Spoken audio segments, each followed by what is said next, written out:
You are listening to the Carthage Beat podcast.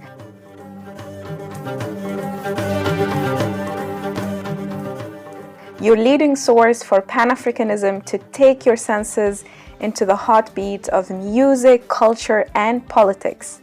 I am your host, Aya Shebi, and I bring you fascinating conversations with some of the boldest African leaders. So let's jump into your dose of Carthage Beat and make Pan-Africanism go viral.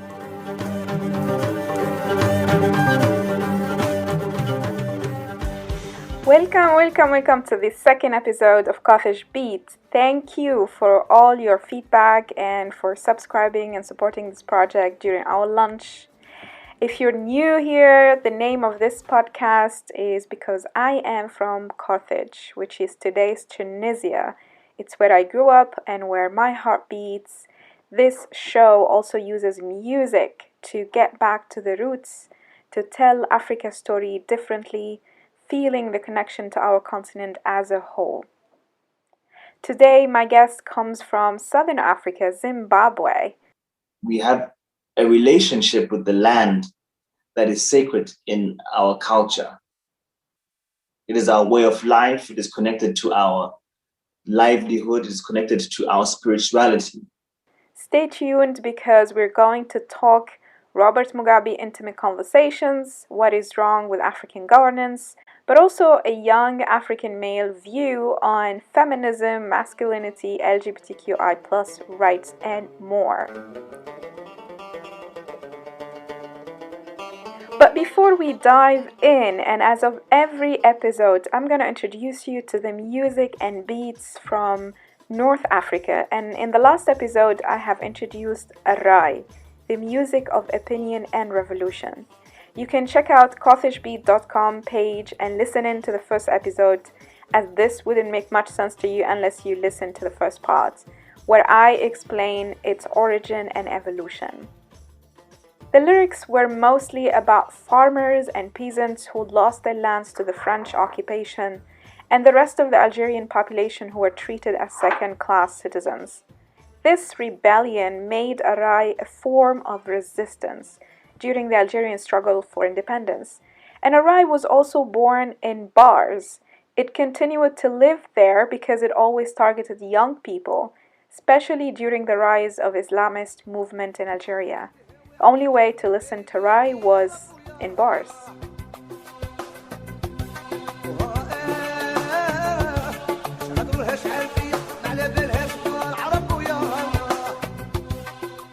Traditionally, songs of lust and desire had been sung privately by Algerian women at wedding celebrations, but were considered unfit to be heard in quote-unquote polite society. Sheikh Harmiti was the first to sing them in public and did it in the earthy language of the street, using a rich blend of slang and sharp wordplay. She opened up discussion about sexual rights and women's rights, and that's why her lyrics weren't much welcomed by many. In 1952, her first record was released. 2 years later, Sheikh Harmiti caused a sensation with the release of the hit record Sharreg Gata, meaning tear lacerate, which encouraged young women to lose their virginity and scandalized Muslim orthodoxy. You know how it is when everyone freaks out over women's body and vaginas. Let's listen to the queen of Rai, Sheikh Harmiti, Sharreg Gata.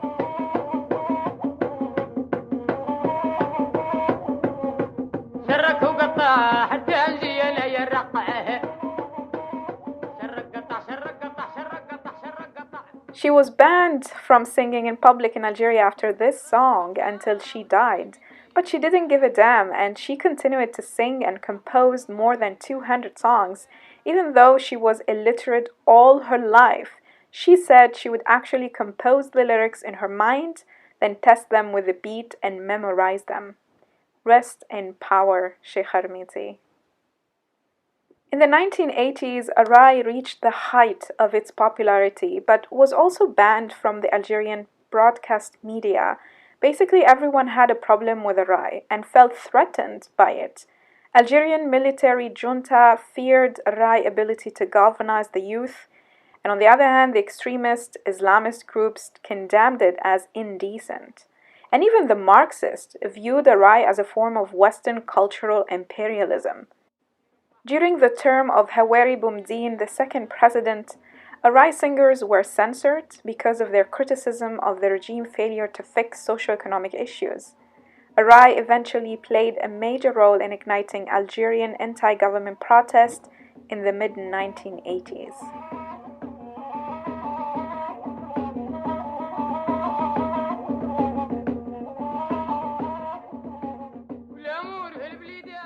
With the popularity of Rai and high rate of youth unemployment, it became the music of Algerian youth. It gave young people a voice to express their cultural freedom and a space to just be. And it was somehow their only way to express their social problems. For that youthful energy of Rai, male singers were referred to as Sheb and female singers referred to as Sheba, meaning youngster.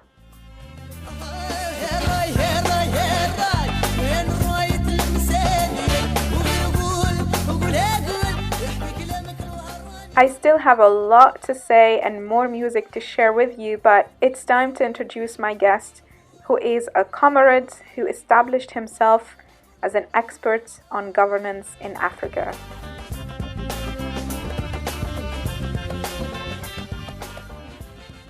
Zuwa Matondo, you describe yourself on Twitter as governance innovator, a son of Zimbabwe, and a lover of Arsenal. On LinkedIn, you describe yourself as intellectually agile public policy, governance, and legal professional. I look forward to unpack all of that with you. But Zuwa, your name means sunshine. So when your lovers call you my sunshine, do they mean your name or actually they call you? They call me Zuwa. That is the name my mother gave me, and it's the name I love. You didn't answer the question. Zuwa is great because many people haven't even heard the name Zuwa before. So that in itself is good enough. Okay, Sunshine. We're going to start with the first song you've chosen from Kenya, Furahi Day by Nonini featuring Nameless. Another Homeboys production. What? Leo niko na nani jamu? Leo niko na nani jamu? Niko na ni furahi. Cheka na miko na tuna vimboa. Cheka na miko ni bachelor na ujaoa. Cheka na miko umekunywa na unakojoa. Usicheke na misa buniani mapesa nitatoa. That is the tune. Shout out to all my Kenyans. And shout out to Amos Odero. He's the one who introduced me to that song in 2000 and I want to say 7.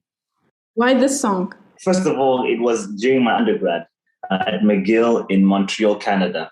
And McGill had a lot of international students and a lot of other African students.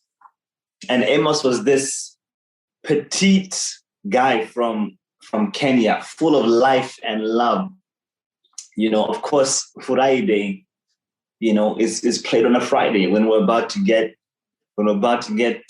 lady and have some fun in Montreal. And then when he played the song, it just spoke to me because Friday, it's a joy. It's Friday of joy. The reason I love that song is because I think there are very few people who can keep up with Zimbabweans when we have a good time, and Kenyans are one of them. So shout out to my East Africans.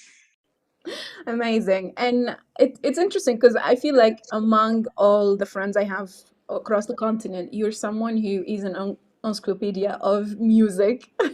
There is no song you don't know from any corner of the continent. But in general, like, how do you feel about that? How do you feel about being a Pan-African? What is unique about us as African coming together through music? Well, I think number one, my love for music comes from my mother, right? My mother, who is many, many things in her life, but one thing she truly is a musician. So just her love for singing. She plays multiple instruments. I sing, also play multiple instruments. So sound and melodies and syncopation and rhythm all put together in sound and arranged in a song have just always resonated with me from the time I was a kid. And I would never understand different languages. My mother also Pan-Africanists. She grew up in Rhodesia, which was, Zimbabwe, what is now Zimbabwe. And they relied a lot on music from other parts of independent Africa in the struggle. So when I grew up, a lot of the music that I was listening to were, artists from around Africa. So again, understanding and getting used to all the different rhythms and instrumentations from around the continent and voices from different parts of the continent in languages I didn't understand was always there from when I was a young boy. I want to dig a bit deeper into your relationship with your mother. I mean, you are three boys. She is a powerful woman who has, this amazing career, and then who raised these three boys. And she was also part of, the liberation movement in those days. How do you feel having such a mother? How did you grow up? What did you learn from her? I think my mom's opinion or view on the world was shaped from basically what happened to her at birth. My mom was a twin. She was an identical twin. I use the word was because her twin sister was born with a heart condition due to complications during the pregnancy. It was a treatable condition, but because my mom was born in Rhodesia under an apartheid system, Black babies were not able to receive the treatment reserved for white people. And what that resulted in was, after about 11 months, my mother's twin sister dying from this complication that could have easily been remedied if her skin was white. And I think as my mother grew up, that sort of shaped her sense of injustice that had happened in sort of the country that she knew as home, but it was clear that she was under an oppressed class. And although explicitly her parents were more involved in the liberation struggle, my grandmother, her mother, she's one of the golden girls of Zimbabwean feminism. Well, she claims she's still 85, but we know she's not 85. Everything my mom went on to do, she always had that perception of why she's doing it in terms of how it affects us as the future generation, whether it's through her music, whether it was through her practice from a very early age. She doesn't know it, but when you find out things that your parents are significant to the world that you're living in, that they're pioneers, it changes me. And when I found out my mom, for example, was the first Black optometrist in the country, and there was a news article about it, it blew my mind. Because first of all, we all know, only important things are put in the newspaper, at least as a kid. That's why our mothers and fathers and grandfathers and grandmothers are always in front of the newspaper to find out what's happening and what's important. When I saw my mom, it really changed and enhanced sort of the way I saw her. And she's not just my mother; she's a close friend of mine. In many ways, she's a very unconventional woman for her time, in certain ways, and in other ways, she's very much, my mom. She can still tell me to keep quiet, and I'll keep quiet. She can still tell me everything is okay, and I'll believe her, even at my age. My mom, she's this tiny woman with, big Tina Turner hair. She's a character. She looks exactly like you, Zuwa. If she had a girl, that would be you.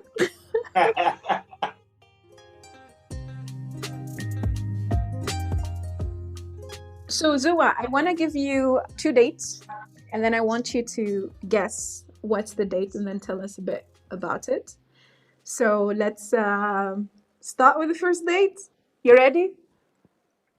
Let's go. 2 or 3 May 1998. 1998. Is that the World Cup? Uh-huh. That's the World Cup. What happened? Well, an African team won the World Cup. I think they called it France. Your favorite team won the championship there. I mean, so Arsenal won the Premier League. In fact, that year we won the double. We won both the Premier League and the FA Cup. Exactly, double winners. So shout out to Arsenal. Oh my gosh, yeah. That was and that was when I actually fell in love with the team. Because first of all, I saw all these players who were black. I said, what the heck? I remember I was like, oh, they're black players who play soccer on that elite level, and most of them seem to be in a team called Arsenal. I'm taking that. I'm taking that team. Because ladies, Arsenal supporters as men are very loyal men, because in times when things aren't going well, Arsenal men stick around. Remember that. I see. What's your favorite African team? Zimbabwe, duh.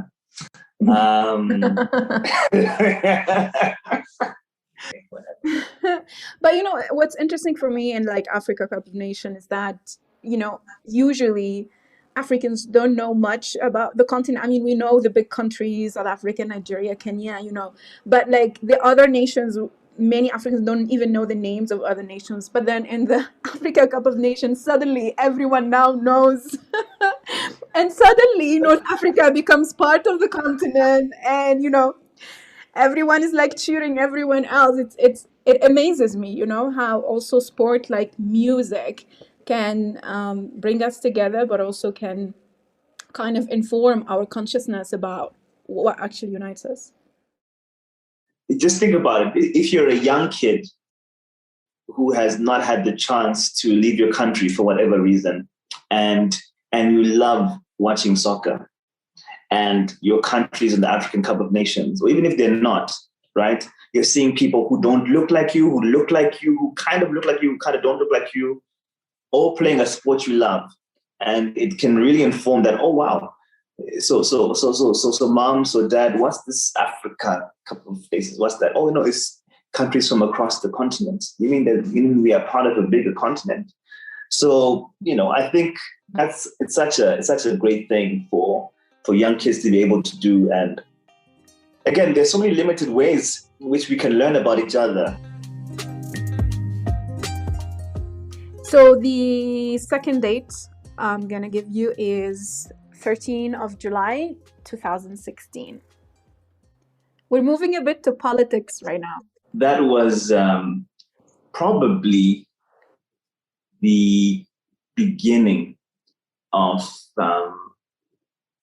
the end of the previous regime. Many, many young Zimbabweans who had reached the stage of wanting and knowing that they deserve better. And there was a movement started by a pastor called Ivan Mawarire.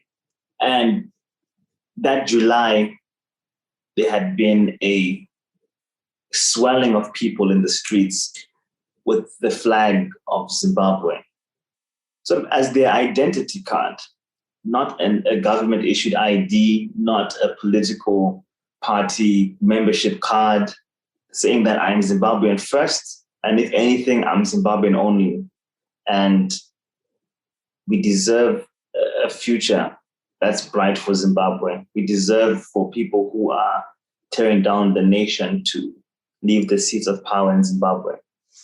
My contribution, very small, but I was completely disgusted and angered by how young people, especially, were being beaten, abducted, and at times killed in the pursuit of a future that had already been fought for.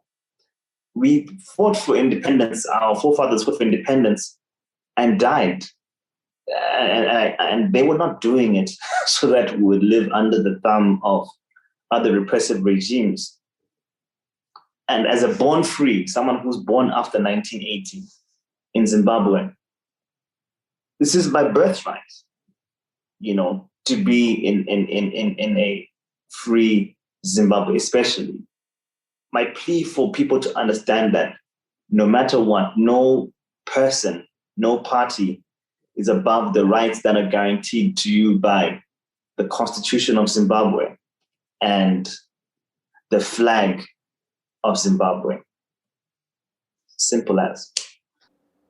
And then Zimbabwe Lives Matter hashtag comes out, from 2016 to 2020. Which goes to show that not a lot has changed in that regard. I think Zimbabwe Lives Matter captured all of that. Zimbabwe Lives Matter when it comes to not being in prison falsely, beaten, abducted, killed, not being able to be paid, to have a livable wage, not being able to enjoy the freedoms. Zimbabwe Lives Matter. I hope we'll never have to see hashtags like that in the future. Okay, at the beginning of any youth movement, we're all passionate, we're all on the front line. So that was, let's say, 2016, 2017. But if things didn't work out for like 5 years, in other cases, in 2011 revolutions in Egypt and Tunisia and other countries, it's been 10 years. So don't you think that then there is something wrong with the youth movement strategy itself, that maybe we're using the wrong methods? Maybe what we're doing is not actually working to get the results we want? Again, I always look to my own country's liberation struggle. The people who led and fought for our independence were young men and women in their late teens, in their 20s and early 30s. They were youth who gave their lives. So there's always that innate energy and passion for something better in young people. But like you said, the strategy to do it is what ends up being the point of impotence, when things then kind of crumble down. When I started, Gov-Enhance Africa, the whole concept was to try and channel this energy of young people, this passion, this into more formal engagement with our institutional structures. Young people often just use for the two V's, votes and violence. We need young people. And if anyone has the foresight on what needs to be done, it's young Africans. Since we're talking about politics, I want to give you a couple of statements to have your comment on. So the BBC headline in November 2017 said, Robert Mugabe is Zimbabwe's ex-president, a hero or a villain? And then the Times magazine headline in September 2019 said, Robert Mugabe, Zimbabwean revolutionary who later ruled with an iron fist, dies at 95. What was your relationship with Robert Mugabe, and what do you think about this revolutionary who ruled for 37 years, from the liberation, who has a lot of respect from the continent, but also the year when he resigned, there was a lot of controversy around it?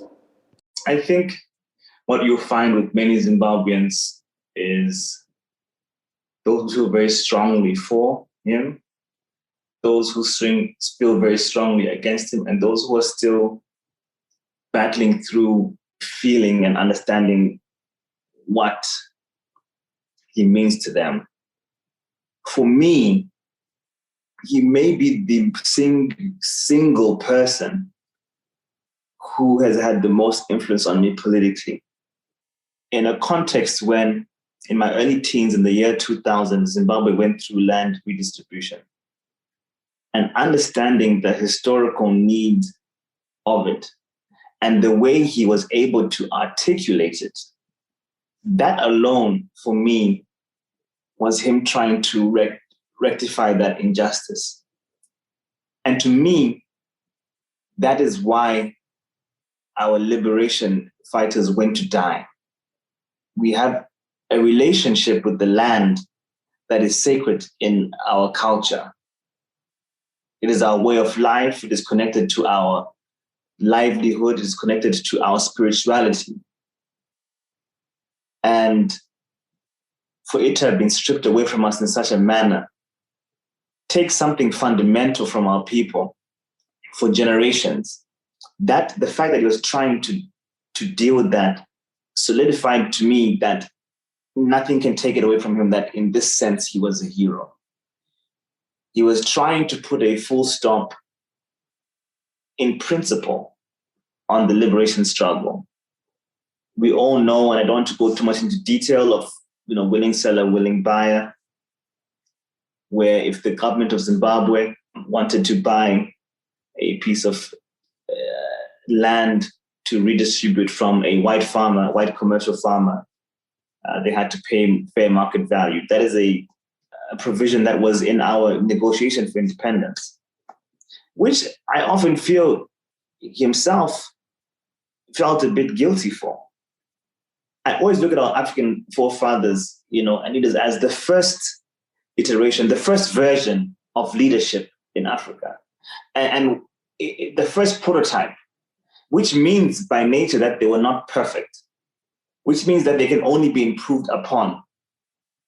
And I think for many of them at this time, when they signed papers for independence, for them, they thought it may not be the best deal, and maybe some of them thought it was the best deal, but maybe some knew it wasn't the best deal, but they needed to get political freedom. But I feel at times it was his attempt to put finally a full stop on the struggle that he believes we had started for the land decades before. We are all very familiar with how the program was executed and how in his battling internal political strife, stakeholder breakdown with the war veterans, a rising MDC party led by a tenacious, brave man in the late Morgan Tsvangirai.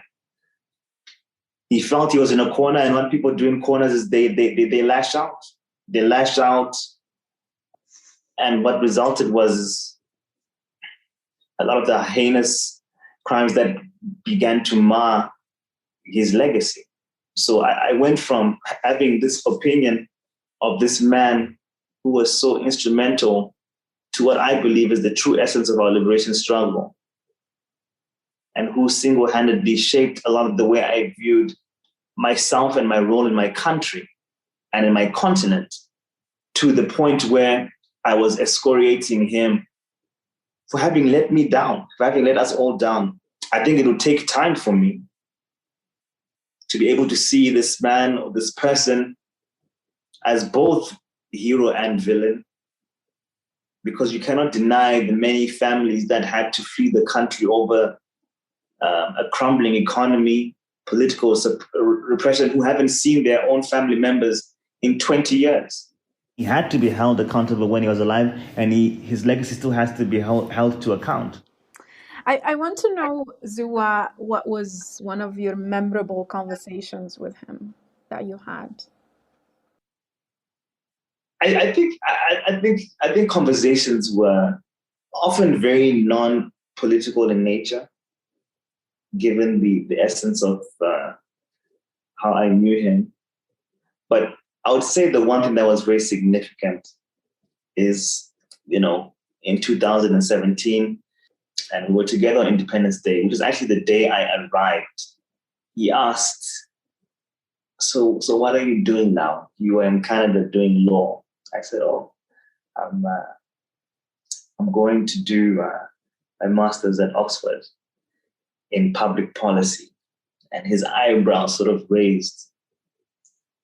And he just sort of looked and said, listen, whatever you do, just make sure you come back. And it's a very simple statement that we all heard several times before from parents, grandparents, uncles, aunties. But, hearing this from a man who I also knew was in extremely old age, who had a lot to reflect on what he's done, the most important thing for him was to make sure that for those of us who go out there and do these things, and have passions for our country and our continent in whatever way that we come back. And, I went on to see him stand up and give his remarks. No prepared speech or anything on the importance of our Independence Day. That was my last interaction with him that day. So I guess maybe that whole scenario sits with me because, of course, I then went on later that year to start my master's, and by November, he was out of power. And of course, he then secluded himself until his death. And I know that when he passed away, it was quite tough and difficult for you.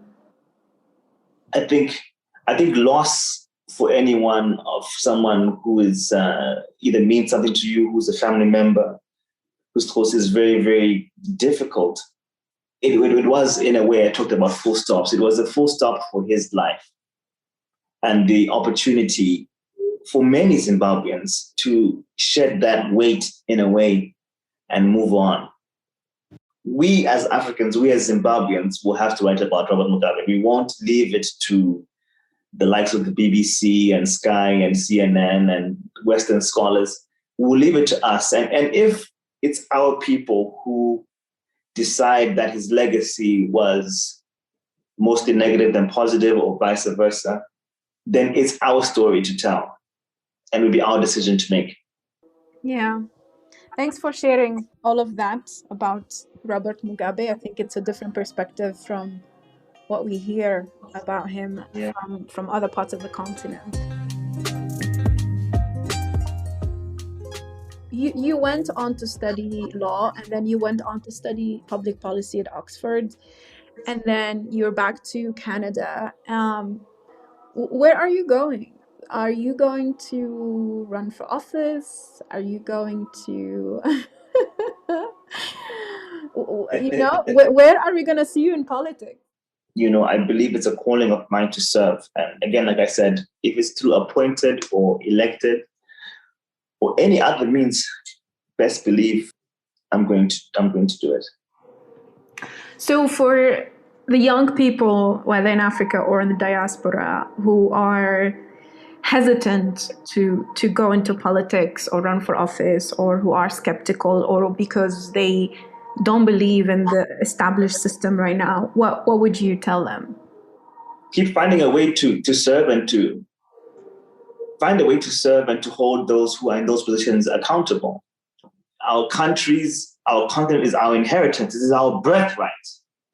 But then in terms of being entitled to therefore hold positions of power, you need to be deserving of that position.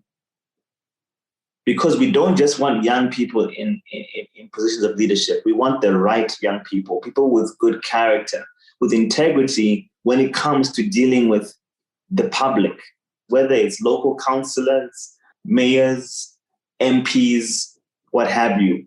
As young people, because we vote, we should be the ones to continue to hold them accountable and hold each other accountable. And that's what we should all know. We are all have equal roles to play in whichever field, whichever community space that you're in. Yeah. I think your message and call to service is very clear. I still want to talk to you about feminism and self-care and so many other things, but let's listen to the second song you've chosen from Togo and Ghana. It's called Monica, and it's by Santrinos Raphael featuring Stoneboy. All right.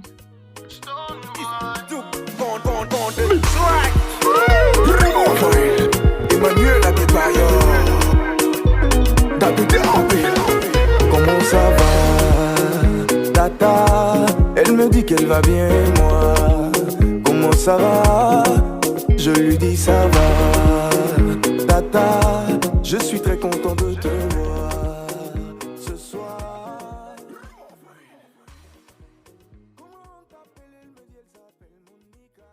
Why this song? And you speak French too. Un petit peu, oui. parce que j'ai étudié à Montréal pour 6 ans. So about 6 years, and Montreal really opened me up to a lot of Francophone Africa. And, it was just amazing to be exposed to this world, and in particular to their music. All music is very different in each Francophone country. But of course, from a pop point of view, a lot of things are coming together. And I found the song towards the end of last year. This kid is going to blow up. He's from Togo, obviously featuring Stonebwoy, a well-known artist from Ghana. But, I'm certain of it. I'm putting money on this kid.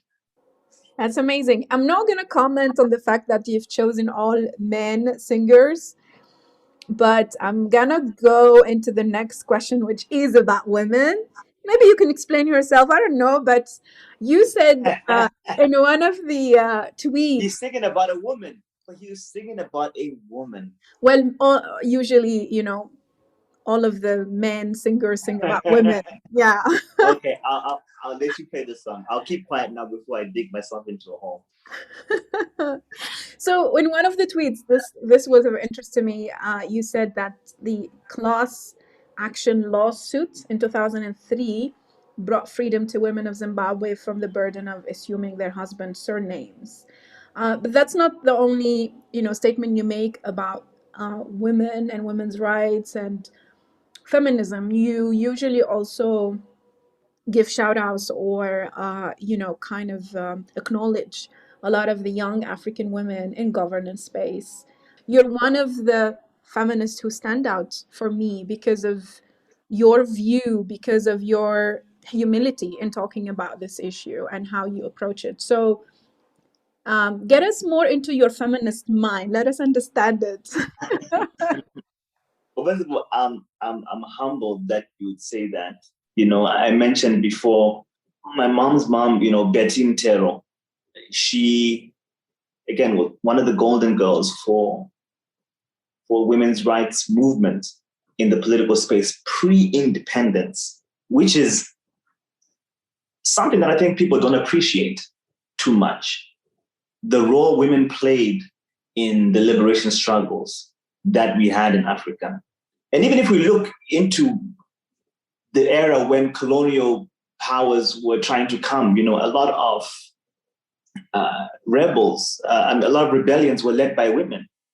Women priestesses, women, queens of their tribes who were at the forefront of fighting, colonial powers when they first tried to initiate rule.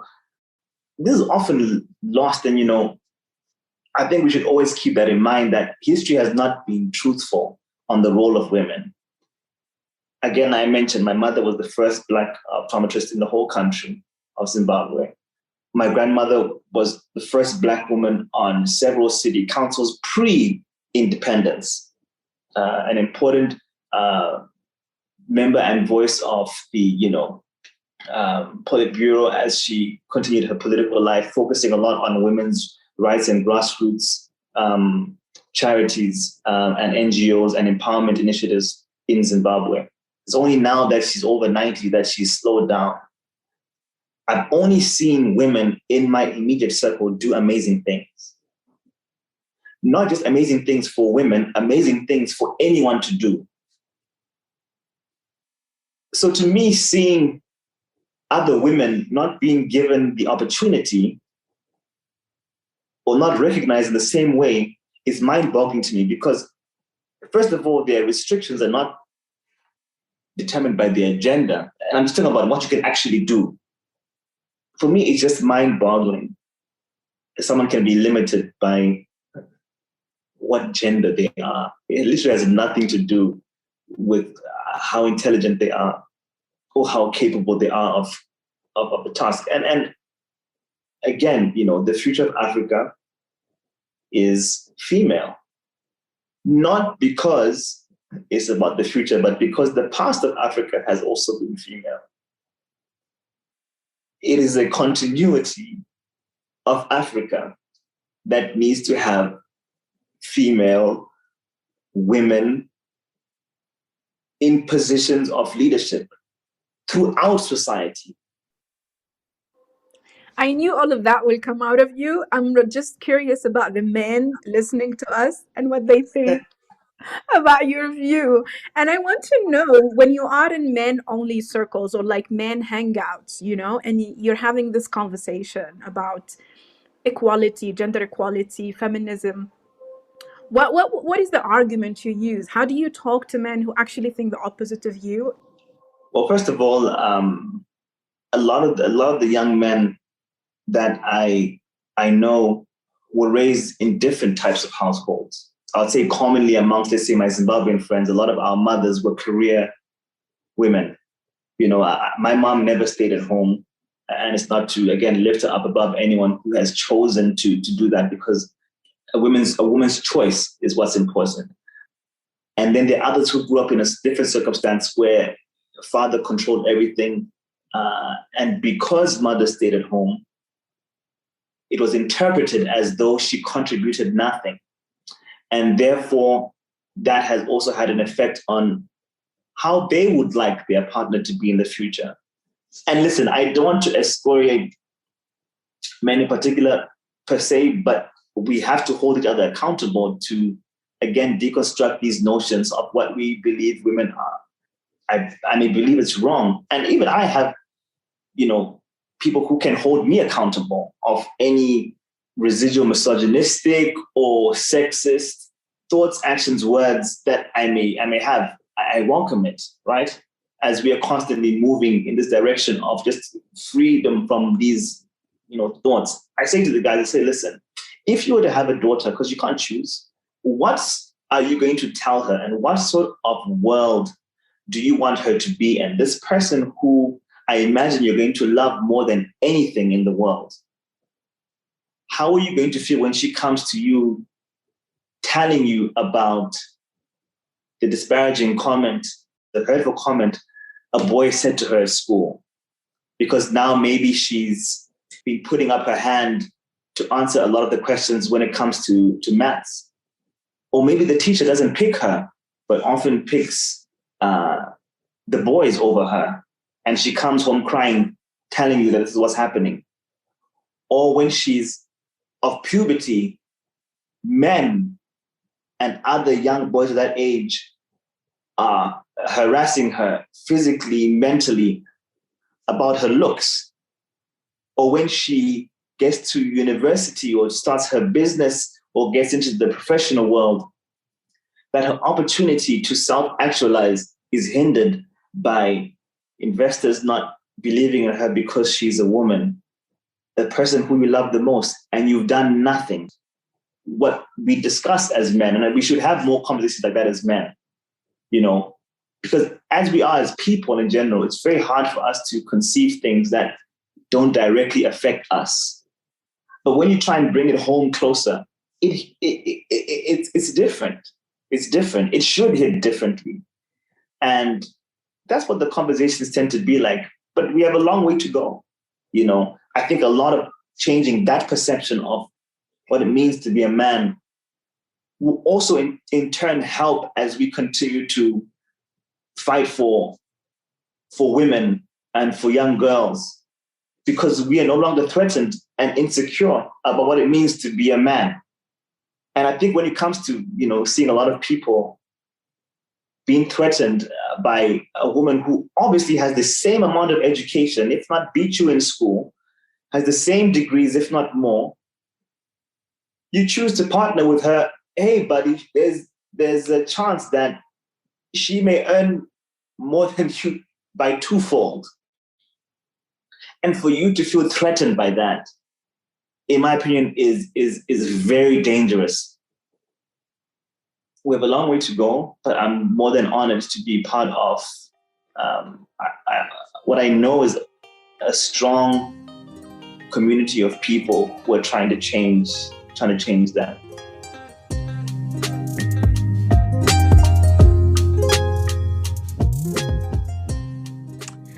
Amazing. I also, when you were talking in the last bit about, masculinity, and I was also thinking what kind of conversation you have, on the other hand, about being vulnerable as men, and about these constructions in your head that a man shouldn't cry, a man should be tough, and not really, also being yourself as men. So do you have Yeah, those conversations with like in men circles, or do you have it also with other women?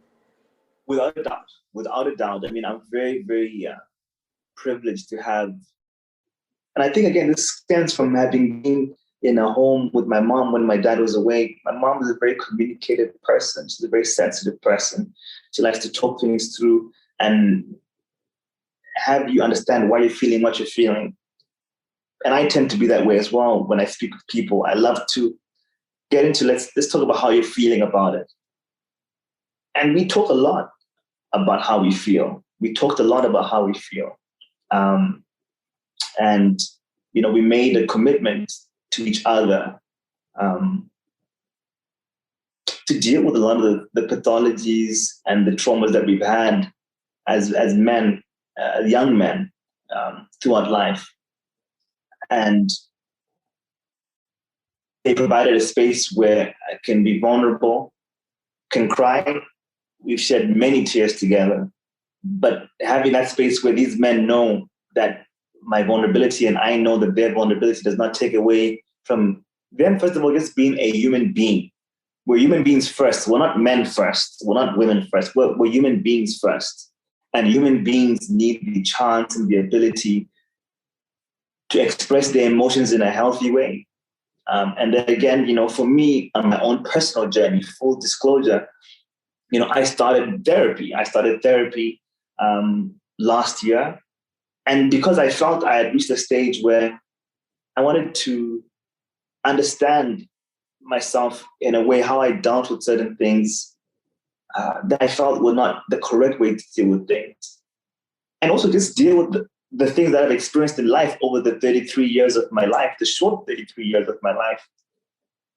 But ultimately, how it's going to make me, a better son, a better brother, a better friend, a better partner, a better, just member of the community.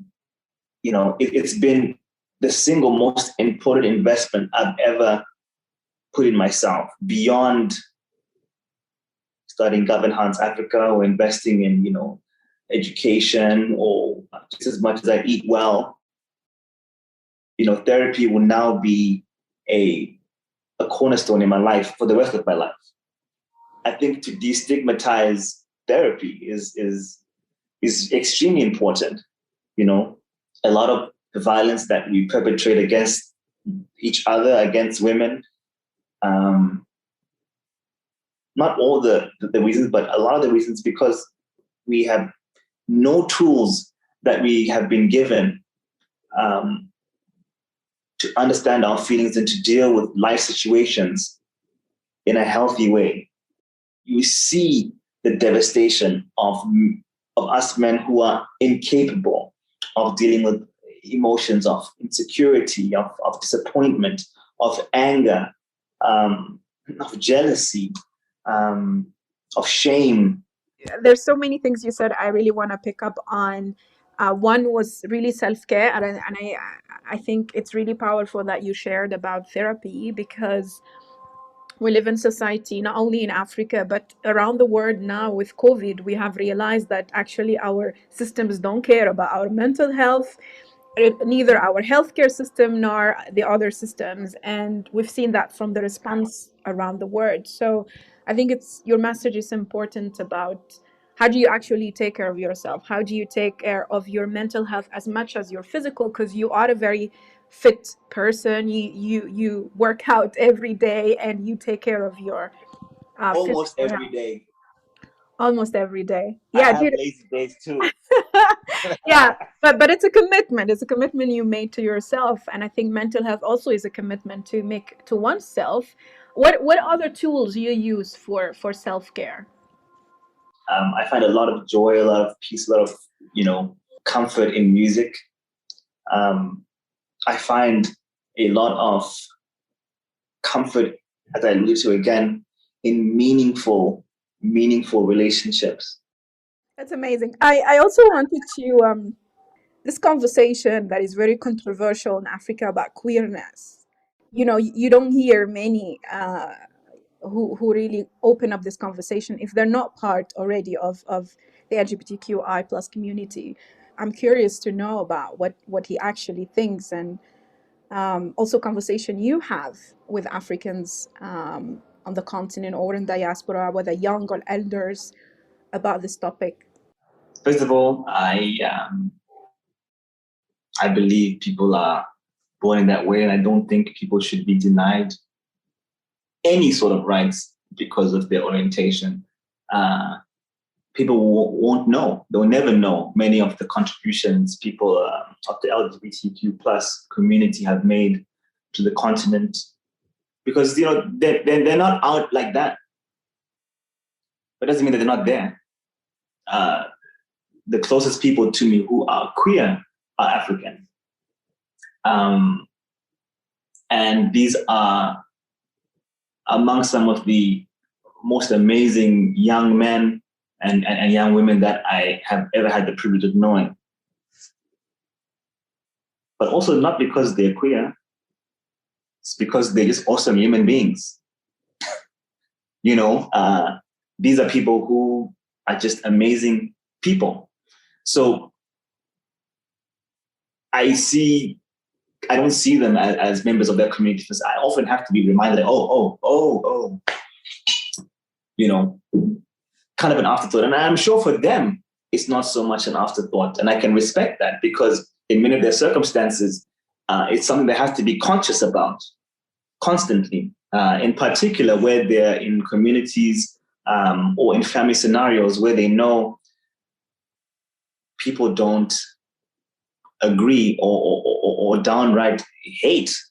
Obviously, I was raised in Zimbabwe, in a family that was Christian, is Christian. And I think what's important in society for us is to be able to just allow young boys and young girls to be the expressions of themselves. I think we have a very long way to go. We're very strict and a very strong influence of Christianity and Islam in the continent that are in many ways, and I'll speak for the faith that I'm most familiar with, Christianity, how this is immoral against the will of the Lord. I can't fathom understanding God hating someone who God is supposed to have made in his own image or her image, and then have made a mistake. It doesn't compute for me. And I even hate using that term, because I know for people of that community, it may be triggering to even hear the term mistake. And I'm merely referring to how others who don't agree see it. Which really goes back to what we talked about throughout the podcast about systems of oppression, right? We talked about the political system, economic system, and now the patriarchy in different shades. But I think also everything goes back to love, and who you love and who you choose to love. And my question would be, how is love life in Zuwa's life? Oh my days, yeah. So do you think your partner, if you don't already have one, because of the kind of career you are already in or you want to pursue? It'd be very difficult for them. We're not all the same. We may all believe in the same thing, but the ways and the means to get there are very different. And when you're in politics or even a public figure, you expose those you love to critique. And I often think it's very unfair. They often will hold people to the same account that they hold you to. They'll scrutinize you the same way they'll scrutinize them the same way they scrutinize you. And they will attack them. And in the worst circumstances, I'm talking about properly physically attack them. So I think that'd be very difficult. It's something that I always think about, because like I told you,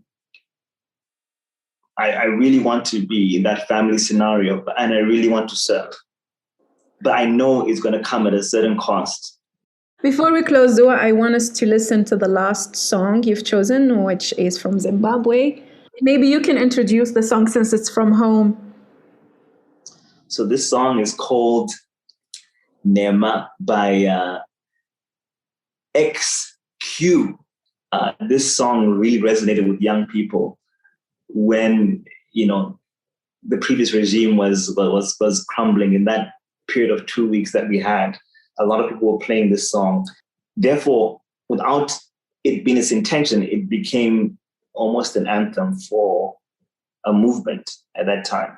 And XQ, if you're listening or get to listen to this, I hope I have not mischaracterized you, brother.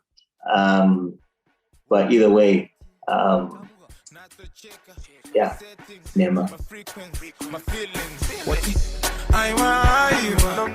Handizi magaiva handizi kutsvaga kumikisa kulinga nevanhu vakaipa usatedzera vanhu ava vanokuendesa down ndo type yakasungirira Jesu pamuchinjikwa yakamupfekedza crown vanoreva nema vanovenga hameno ndezvavo ndati vanoreva nema. And there's songs that you always remember about the feeling they gave you, particularly because they were at a particular time in your life. That's one of them. I love that we're ending with a revolutionary song. I wouldn't choose otherwise. Oh. A luta continua. A luta continua. And hopefully we can put a full stop at some point. Or maybe not. Maybe there should never be a full stop, right? Thank you so much, Aya. Thank you. You are such an inspiration to me. I mean, I remember, and people don't know this, because Aya just wrapped up her mandate as you want to say it for us, girl? The African Union Youth Envoy. And the first time I was exposed to this young lady was in 2005, in October/November. We had gone for a conference, obviously Gov-Enhance had only launched about a month before. So, I was, tweeting ferociously to, get word out about us being there and being involved in some of these dialogues. And then this AHB kept on coming up in my feed. How can I say it? What she perceived to be tokenist engagement with youth and non-substantial engagement with youth, to the point where this young lady was trending more than the actual topics being discussed at the conference. And she had actually chosen to sit out the rest of the conference. I know when you talk about strategy of engagement, we see the revolutionary radical side that's never died in you. That's always been there. And being able to think practically and strategically on how we can get these incremental and sometimes big wins within institutions as well. Watch the hell out of what this crazy individual is going to do. All I ask is that take me along for the ride, because I'm all game, and I'm always going to be here for you. And I value our relationship so much. Thank you, Zuwa. I think you're one of the very few people who are not Arabic speaking, who pronounce my name perfectly. Aya. Aya. And I also really value our friendship, and I admire your work, and I can see that you will do fantastically and you will be a stunning leader. But I'm more than thrilled that I'm going to have you on the journey, and you have me on your journey as well. Absolutely. So grateful for that. Thank you for being with us today. Where can everyone find you who are listening to us? I know you quit social media. So you can find me at Zuwa Matondo. It's my full name, all me. So ZUWA MATONDO. Please search and also follow Gov-Enhance Africa. Twitter handle is Gov-Enhance. You can follow us, and more importantly, email us if you have a policy solution that you would like to be explored. Take care of yourself. Be a leader in your own community. Thank you so much, Zuwa. And we will put all the information on the podcast link. So please do engage with Zuwa on governance and beyond.